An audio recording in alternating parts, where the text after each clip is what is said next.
Them. Senior boys want to drink that. I know say go. It passed though. Pass me, ghetto jets. You know how many that they reach get you? I don't know. Is it that people don't know how to write all these stories? I get it's like, grass to grace. Is there a particular way they can write all these stardom movies that to make sense? Because what I saw, I got it here, but like the delivery was not even given. So let me give a quick summary of the movie so that we'll start dissecting. So Waid in the movie still there all these Ikorodu boys. You remember all these Ikorodu boys back then that used to that used to mimic movies like word for word, like they were really, really good, and I feel like they're even widely recognized internationally. So one of the Ikorodu boys, Maleek, was in this movie. So he played Aburo. So his name is actually Waid, but then his nickname in the movie is called Aburo or Soldier or Jet Boy and everything. So Aburo is a street urchin, that has athletic skills. I don't even think he knew that he has athletic skills. He just knows that he can run and whatnot, but he never knew that there is something great out there. If with the right opportunities, there's something great out there for him. So at the end of the day, so this is just a movie about Aburo and his journey to stardom. That is just what this movie is about, though, because like I said, this movie was slated for 1:55 p.m. So by 2 p.m. it already started, and I finished around 4. 2 good hours. They could have just told that, this is where the movie is going to be. People that took 2 hours of my time with no better delivery. No, now let us talk about family dynamics in the movie. So like I said, now Waid is also known as Aburo, and from the movie, he has no parents. We don't know anything about his father, but then from his aunt Kafi said it in the movie, the way she spoke and whatnot, the dialogue session. From there, we got to know that Aburo's mother died from an illness, and so the only parental figure for Aburo is Aunt Kafi, also Aunt Kafaya, also known as Auntie Kafi, and Aburo has a younger sister called Morafa. And when it now comes to Egbon Adubo, because the setting of the movie is in a ghetto place, so when it now comes to all this Egbon Adubo, there's this guy called Pompey, also Oladimeji, also known as Pompey, that is the way there's school father in secondary school, school father in secondary boarding school. So let me just say school street father, basically. And that's because of Aburo will always steal and take the things he stole, whether money, phone, jewelry. He'll take it to Pompey, also known as Oladimeji. Now Oladimeji was played by Yemi Cregx, this guy that featured in the BBN Titans show. So yeah, he's the one that plays Pompey. So we'll take these things to them, and they'll give him a skirt. And oh my God, did they give him pennies? Imagine stealing things of big estimated value and not giving him pennies. So in my head, in fact, it was like an affiliate marketer. You bring something to them, to not give you your own change. And maybe because they felt like he was a child man, you will not need much. And thinking about it here, Aburo was so smart at everything. So why didn't he just save something for himself? And maybe it was not possible because he was a child, he was a teenager, he had no bank accounts. You obviously need his signature and everything. And Auntie Kafaya has already disowned him. The only way she can accept him back is if he stops being a street urchin and becomes a responsible boy. This now leads us to Pompey.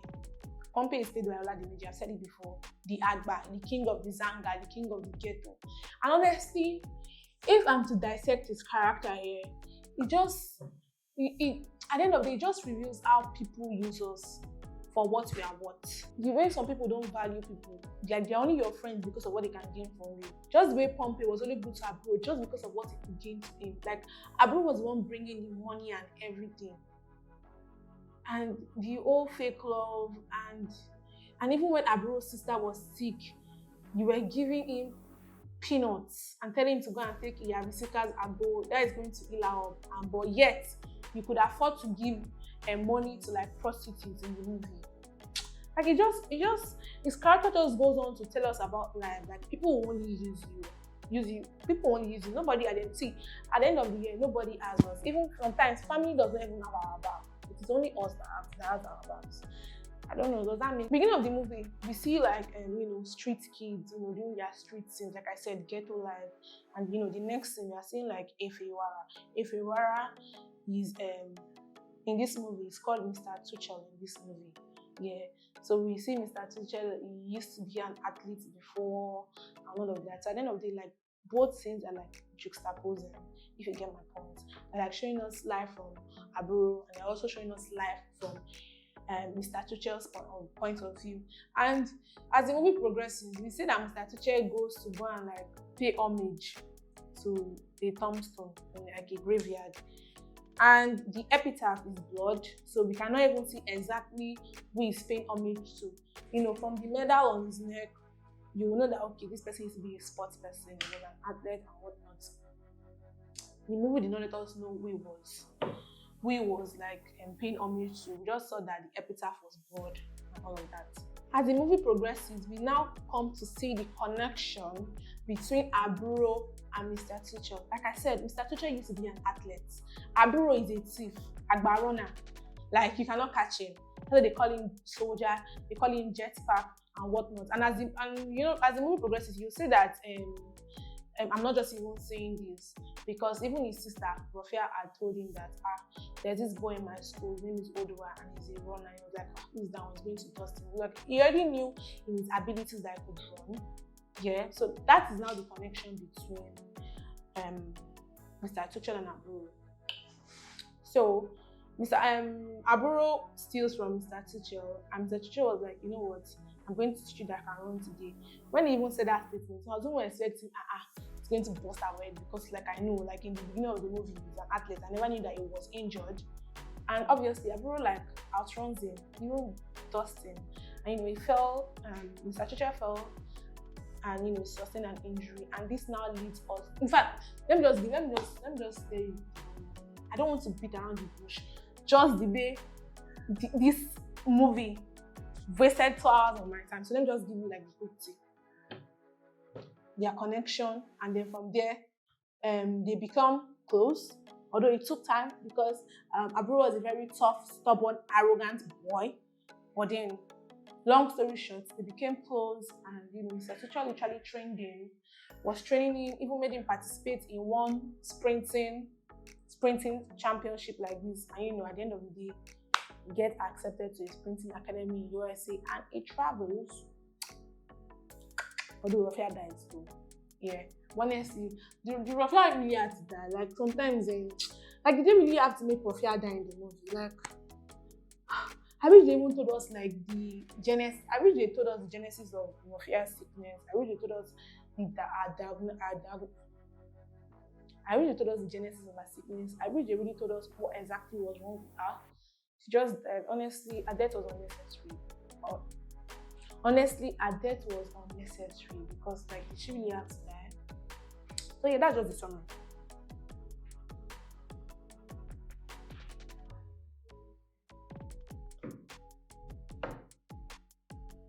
And like I said, with the Mr. Tuchel trains Aburo, and with the help of Edak, they both train him, and with the help of Edak, he's able to like get into the United States. And now let's not come to Edak's character. At first, I was confused that who exactly is this Edak woman? Is she a nurse? Is she a doctor? What exactly is she? And a connection with Mr. Tuchel, I'm confused, because they know each other before. Because, like I said, Mr. Tuchel had already sustained an injury in the movie while he was trying to like pursue Aburo. And he goes to the hospital or clinic or whatever, and he goes to the clinic, hospital or whatever, and Edak demands to know him. I use demand because Aburo also used demand in the movie, and Aburo spelled demand to like Rofia, because Rofia did not know how to spell it. Yeah, I used demand. So like as I was saying, so Edak demands to know Mr. Tuchel's medical history, but then Mr. Tuchel will not share, and I was confused, like why would he not share? Maybe because he was too ashamed to say, oh, he sustained an ankle injury. It wasn't like Mr. Tuchel was just even dramatic in that scene, because why can't you just share your medical history? So I want to believe that is how they knew each other, because I did not understand. Then as the movie progresses here, I come to realize that Edak is actually a doctor in a community clinic, because as the movie progresses, I see a medical outreach basically. like, you know, telling people to come and check their body, first aid and whatnot. And, you know, I want to deviate a little bit. Auntie Kafi, which is Rofia's auntie and also Aburo's auntie, brings Rofia to like brings her to the medical outreach. And I was even happy that at least we even know what is even wrong with Rofia saying, because Rofia has been drinking agbo. And agbo, you know, there are dangers of agbo. People just say take agbo. You know, you cannot prescribe it. You don't know the dosages. So at the end of the day, like you take it, you even end up abusing it. I don't know that agbo affects the kidney and whatnot. So, and she was a small child. Although they didn't even get irritated. So when I even saw them, you know, and Auntie Kafi like giving her injection and everything, I wasn't even happy with that thing. So we know what is even wrong with Rofia, because Rofia's sickness does not have name, does not have beginning, does not have end. We don't know anything that's wrong with that. So I was even happy. At the end of the day, it feels like whatever Eda must have done was rubbish. She didn't even check her, I need to just give her injection. Honestly, like, what was that? So I was saying that like their connection was crazy to me. Then these people, were they even trying to be? This movie was even trying to even build romance. Does this movie need romance? No, it does not need romance, because Eda and Tuchel kissing was crazy to me. I could understand in fact, the friendship didn't even make sense to me, because I have sustained injury. I came to the hospital. Okay, after everything, I explained my medical history to you. You treat me. I tell you that I want to find one boy like that. With your help, I'm able to find the boy so I can get the friendship. But then romance? Is it because they've been working together trying to train a boy? That is why they are not even falling in love with each other. See, so they had one unnecessary argument that didn't even make sense. That she even slapped him. It was so unnecessary. I feel like they were trying to act like all these foreign movies. So what was that? What was that? And you know, later she comes to his house and everything, like based on checkup and whatnot. They wanted to just make that scene happen, because that thing was just even unnecessary. And next thing, she's talking and he just kisses her. Like all this, I don't know where I seen second chance, all these Telemundo movies, all these foreign movies, just kisses her. And I'm like, what the heck is this? You know, there's some romance movies that you see that you're like, oh God, because you know you've been anticipating it. But this one was not even anticipated. It was just out of the blues, and I was so angry that I closed my eyes. I was so angry that I closed my eyes. Then I remember that, wait, hold on. I'm actually an adult, you know? I'm not a small girl anymore. Then I opened my eyes, because back then, I remember I used to watch movies with my parents here. Whenever there was like an adult scene coming up, I would close my eyes, like, we'll be excused to leave the lounge area. When I say lounge area, I mean sitting room. I would tell that, stop closing your eyes. You're an adult now. But yeah, I was forced to watch that cringe, and then I think they even kissed like, how many times did they even kiss? Was it twice? I think 2 times or 3 times. In fact, at the end, they even kissed. That was just so, I wanted to throw up. It was disgusting. It was cringe. Like, did they really have to make love a team in that movie? But then, whether we like it or not, it already happened. So yeah, love is a team in that movie. And when it comes to love was portrayed like, few ways. One was Edward and Tuchel's unnecessary love. One. The second one was the love Auntie Kafi had for Rofia and Aburo. Aburo must have felt like she was being too hard on her. I don't mean, honestly, she was not being too hard on her. I mean, we will be happy that my nephew is a street urchin that steals, and is even known. Is even popular. So yeah, that call that tough or anything, but like, she loved them. She loved him. And the third one was Oduwa's father. Honestly, something is wrong with that man, because what do you call that? Do you call that tough love or what? The man just kept on intimidating his son. And you know this, when you are intimidating somebody, it can lead to depression. Always intimidating him. And you know, that's why the guy said became a bully. There's something about when you're always intimidating somebody here, they start to have low self-esteem, like at home, like around you or something. They start to have low self-esteem, but then they don't know, obviously they don't want to project it. And the only way they can project it is if they pick on other people. Honestly, that's how low self-esteem works. Then they will not become bullies. See, go and do all your findings, all these bullies here. It's just like psychoanalysis. Psychoanalysis is a theory. And the meaning of psychoanalysis is that Psychoanalysis theory is a belief that there's always a reason why people do things. No matter what happens, there's a reason why people do things. So if we were to do a psychoanalysis theory on Odua and why he acted like that, we see it was because of the intimidation he was receiving at home. Odua was not loved, and even if Odua was loved, the love was not sure. And that was why he was, trying to bully other kids, and that's because of the intimidation he faced at home. And later, the father said, "Oh, the reason why he's behaving like this is because he gave one stupid story that, oops, bad language, but he gave one story that I was not even feeling safe." So yeah, that's that. Lest I forget, and even like Pompey, when Pompey's mom, who is played by Peju Ogunmola, she's called Iyajanla, okay. So like I said now, Aburo has been, training and whatnot, is going for like the big race and everything. And Odua's father, out of spite, because obviously Odua is also going to run with him. So Odua's father, out of spite, went to go and tell Pompey that all those stylish eye service, your boy is also going to be running. He was not telling him out of goodwill, out of just spite and everything. And Pompey is like, he's going to scatter the place. This boy goes with his stuff, so even police could not stop them. Like, it just goes on to show that even in the movie itself, police is incompetent. Like, we already know that our Nigerian policemen, they are very incompetent. Even in the movie again, they are incompetent. He took Iyajanla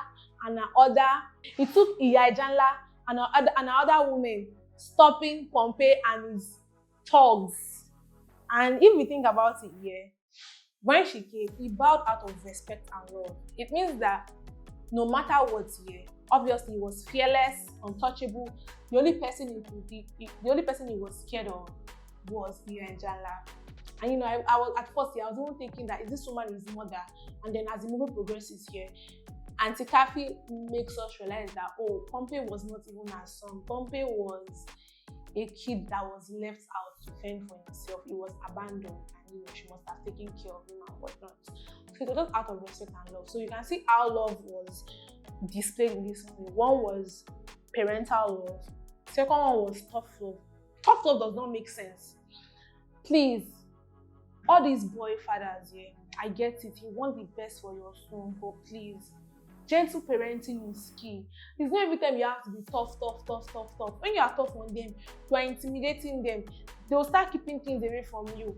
You are making them have low self-esteem around you. Please, I beg, be cool. As I was saying before I deviated, the first one was parental love. We saw how that was portrayed in already explained that earlier. The second one was the tough love thing, which I just spoke about. That does not make sense. The third one was love, and it was kind of like infused with respect. And yeah, I think that's everything. Oh my god, yeah. And this one might be insignificant here, but I saw how Amala was portrayed in the movie. From the beginning of the movie, the middle of the movie, the ending of the movie, Amala, black Amala, white Amala, laughing. Like, I really want to understand why they kept on bringing the Amala. Even where Rofia was pronounced dead in the hospital. Yeah, Auntie Kathy was saying that, Moti Ramala fu, Rofia Didi, what Amala eh? Like, I think Amala was the only staple food in the movie. Exactly. And this now brings me to villains.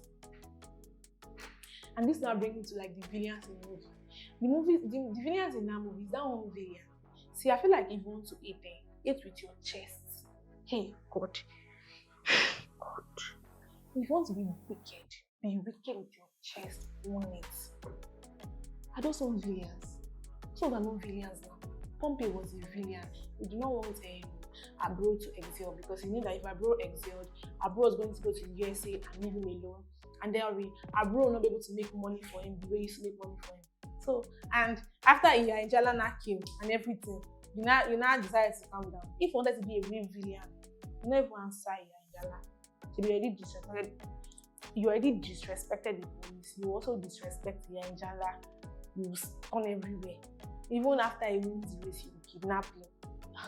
That's how to be a real wicked person. So those ones, child's play. Did he even kill anybody in the movie? No. just got punished. Then the second one, Oduwa. Oduwa already knew that Aburo was going to be racing with him. Was that one even? Please, what am I even counting among the villains? Please shift. Then the third one was Oduwa's father, played by Charles Inonje, the old soldier.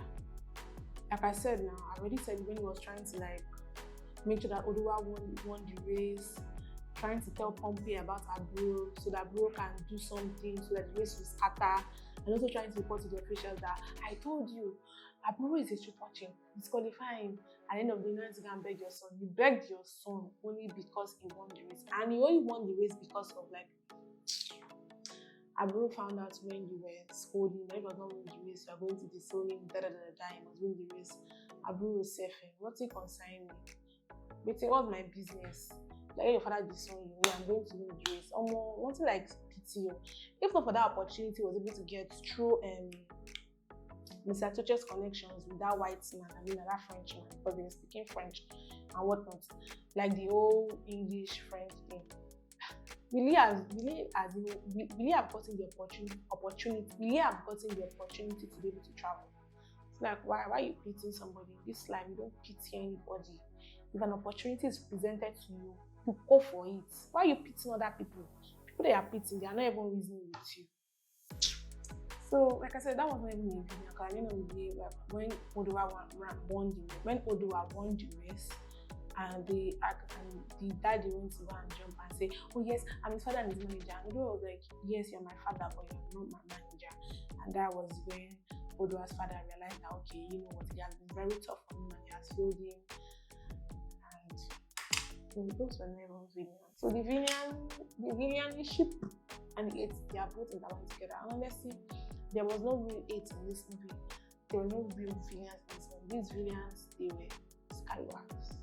And when it comes to cinematography, let me not lie, whoever was in charge of cinematography of this movie really did a good job. That period that scene where Aburo was mourning his sister, and you know, Mr. Tuche was trying to like make him like push harder because his own belief was that when you are in grief, and all this, like to make you become better. He was just saying some bullshit. Let me use the word bullshit because Eda could not like relate with him. Like, why are you trying to say that's being selfish from your part? And you know, Aburo was going to next never doing again. His sister has died. At the end of the day, Kebi was even living for his sister. That's also another example of love. Like he really loved Rofia so much, and even when they told Rofia not to like hang around with like Aburo, she still hung around with him. And Aburo always get her food and whatnot. So yeah, that was brotherly love.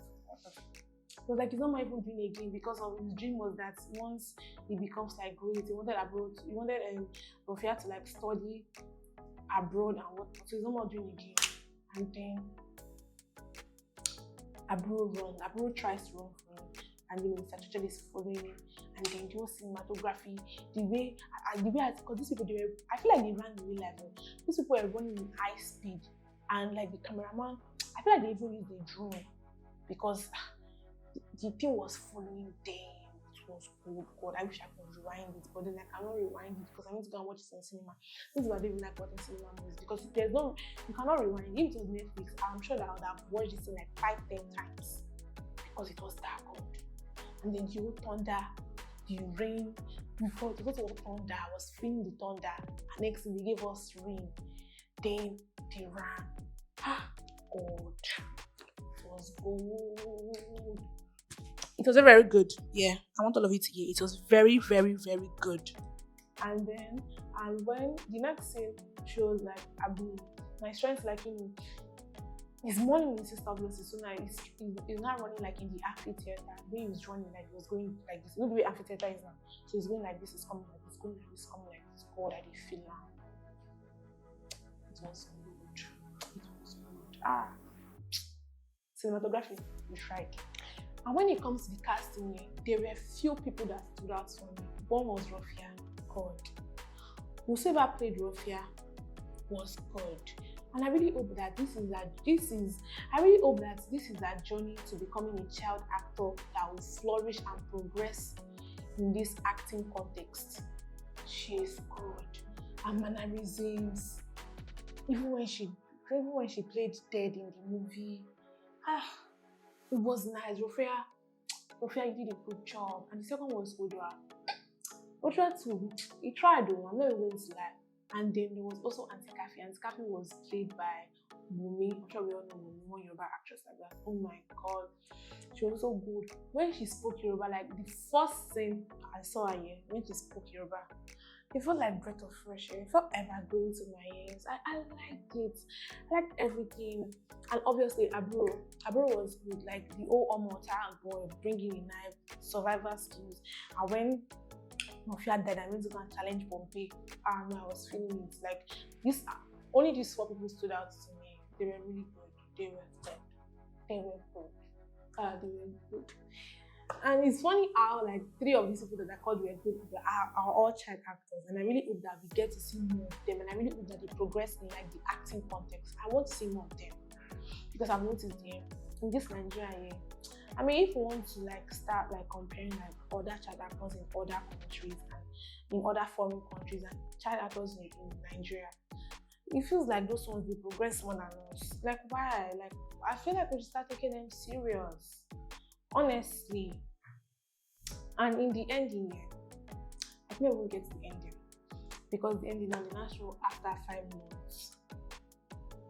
When Odua started talking to like Aburo, he felt like Aburo had already traveled and come back because Odua was saying that I hear say that place the code where and Aburo was like say yes, and next thing they are traveling together. And why is Odua following them to travel? Because they never told us Aburo got a visa to travel abroad. Like I feel like if we were going to travel abroad, I feel like they should have told us. Maybe the scouts picked him and what things. Like they don't tell us anything about it. I did not feel it. Like what is that? Like I feel like they should have delivered it to us properly. Give it to us hot. And Odua and Aburo becoming friends. Like hello, please bring the camera close to me. Like I did not get it. But they're friends because of like Aburo is drugged when his dad was scolding him, and Aburo made him win. And the dinner decided to like be sweet to him and tell him that, why did you make me win? Stop listening to my father. And Aburo said, at the end of the day, is your father. Maybe that's what made them become friends, because there was a scene where, because like I said now, Odua was a bully, and that is when like I see the revelation. Because there was a particular scene in the movie where Morafa was injured on her wrist, and then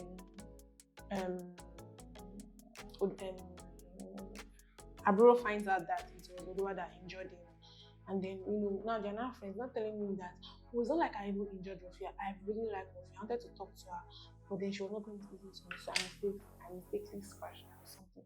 So I feel like they should have told us how the friendship blossomed. They did not tell us how the friendship blossomed. It was just there. Like the ending was so rushed. So don't tell us after. I feel like the only thing they wanted to show to us that after 5 months, Auntie Kafi now has the house. These people are traveling abroad. These people are in love. Their romance did not make sense. I beg. That was 0. Honestly, if I'm going to read this